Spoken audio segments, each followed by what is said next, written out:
Mi-juin 2026. La France suffoque sous les vagues de canicule successives. Le dôme de chaleur tient les orages à l'écart, ceux-ci se font rares. Mon impatience grandissante me poussera à faire un pari particulièrement audacieux et également très risqué, partir sur un coup de tête à l'autre bout du monde, dans le sud de la Chine, pendant la saison des moussons, en espérant y obtenir les orages qui me font cruellement défaut en France. Je ne le savais pas encore, mais l'opération sera essentiellement un échec.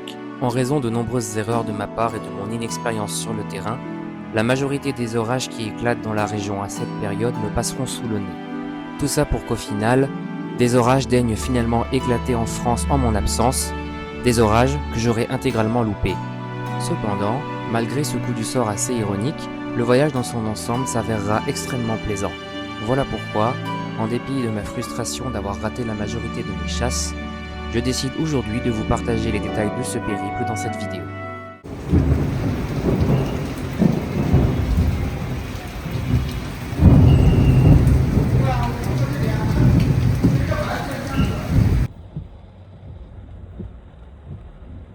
L'hôtel est quelque part là-dedans et il tombe des cordes.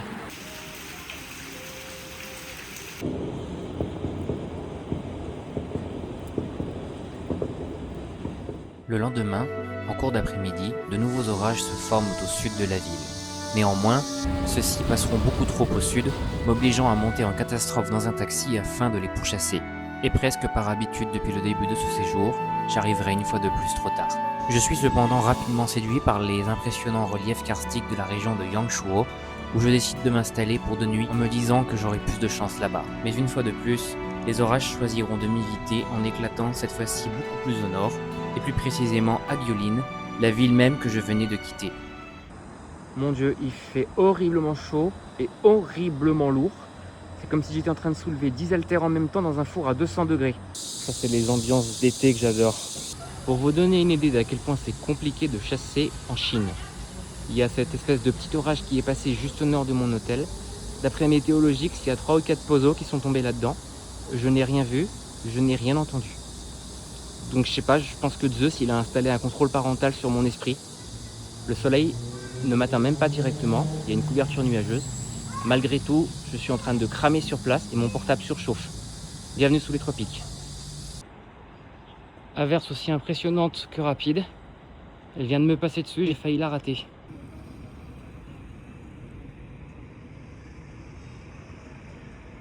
Je sors de la douche, je suis déjà trempé. C'est abusé comme il fait humide. Ce truc là qui est en train d'exploser en face de moi, c'est dingue quand même. Il y a un énorme cumulonimbus à plus d'une centaine de kilomètres de là où je suis. On voit des flashs dans l'enclume, on entend même un petit peu le tonnerre. C'est absolument gigantesque.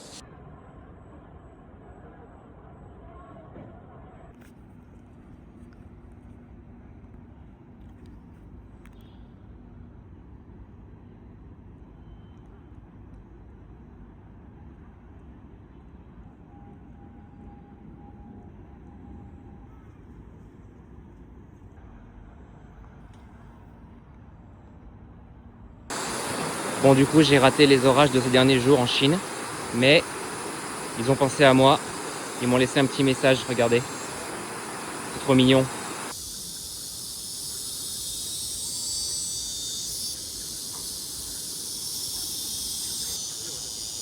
Il y a 3 impacts de foot qui sont tombés dans ce truc, là-bas, alors que c'est à peine une averse. Ça, c'est la Chine. C'est les pays tropicaux. En France, il y a des cumulonimbus, ils sont 3 fois plus gros que ça. Ils versent 3 tonnes d'eau à la seconde et ils lâchent rien. Par contre, c'était noyé. Donc même ici, au loin, au sec, on n'a rien vu. Les moustiques qui arrêtaient pas de me piquer pendant que je filme, je vais vous atomiser la gueule. Bon, et bah il y a cette grosse averse là qui est en train de m'arriver droit dessus. J'ai pas de parapluie et je suis en hauteur. RIP moi-même. Flottasse de merdasse. Bref, les orages se sont encore joués de moi. J'aurais dû me contenter d'une seule nuit d'hôtel à Yangshuo et rentrer à Gyulin un jour plus tôt, afin d'y intercepter les orages que j'avais loupés 2 jours auparavant. Ce jeu de chat et de souris, dont je suis l'éternel perdant, pèse sur mon moral. Mais il a aussi pour effet de renforcer ma détermination, à tel point qu'en cette nouvelle journée, je prends une décision radicale, dépenser une fortune en taxi pour me rendre dans une ville perdue au fin fond de la Chine rurale, un endroit qui n'a cessé d'être concerné par des orages quasi quotidiennement depuis mon arrivée en Chine et qui devrait encore l'être la nuit suivante. Enfin, je toucherai au but.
Malgré l'absence de coups de foudre visibles cette nuit-là, cet orage miséricordieux aura eu le bénéfice de briser la malédiction.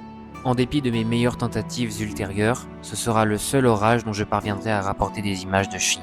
Les prochains et derniers jours passés dans ce pays seront principalement consacrés à des chasses peu fructueuses dont je ne rapporterai rien d'intéressant. Après être descendu de Rangan jusqu'à Liuzhou, avant de poursuivre jusqu'à Nanning, la capitale de la province du Guangxi, je terminerai finalement le séjour sur les côtes de Beihai, une station balnéaire située au bord de l'océan Pacifique. Je serai accueilli dans cette ville par un orage que le train traversera et qui lâchera un impact de foudre que je ne serai pas capable de filmer car, malheureusement, l'espace de stockage de mon iPhone se retrouvera saturé pile à ce moment-là. On pourrait croire que la malchance m'a collé à la peau pendant toute l'intégralité du séjour. Cependant, le magnifique et somptueux coucher de soleil dont j'ai été gratifié lors de la dernière soirée passée en Chine m'a définitivement convaincu du contraire. Malgré cet échec orageux, Ce second voyage en Chine aura été un réel plaisir. Un dépaysement fabuleux et un périple dont je ne regrette rien. Si vous êtes encore là à la fin de cette vidéo, je vous remercie de l'avoir visionné. Et puisque mon travail semble vous plaire, je vous rappelle qu'il est important de laisser des commentaires sous les vidéos, de liker et de partager si l'on souhaite soutenir le travail des personnes que l'on suit. Alors n'hésitez pas à lâcher un pouce vert si ce contenu vous a plu et à venir interagir avec moi dans la section commentaires. Je vous dis à très bientôt pour un prochain voyage et surtout pour de prochains orages.